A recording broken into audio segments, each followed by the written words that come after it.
सवाल कयो आहे अली बख्श अवान करमी। उहो त चए त अगरि बाबो गुनाह जो कमु करे, नशो करे या को अहिड़ो कमु करे जेको रब खे पसंदि न आहे, रोके सघे थो पुटु? इन मतिलबु इहो आहे त जेकॾहिं वालिदैन मां को गुनाह जो कमु करे त पुटु उनखे रोके सघे थो या न। बिस्मिल्लाहिर रहमानिर रहीम।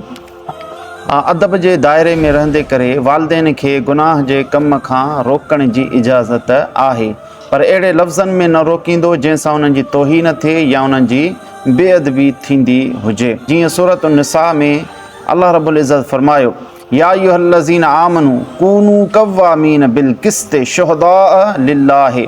ए ईमान वारो, इंसाफ़ ते साबित क़दम रहो ऐं अल्लाह ताला जे लाइ गवाही ॾींदा कयो। वलो अला अंफुसिकुम, अगरचे अव्हांखे पंहिंजे नफ़्स ते गवाही ॾियणी पए, अविल वालिदैन, या पंहिंजे वालिदैन ते अव्हांखे गवाही ॾियणी पए त इंसाफ़ सां ऐं अल्लाह ख़ातिर गवाही ॾियो। इन आयत मुबारका जे तफ़सीर में इमाम ग़ज़ाली रहमहुल्लाह ताला इहया उलूमुद्दीन में फरमाए थो, वज़ालिक हुवल अम्रु बिल मारूफ़ लिल वालिदैन।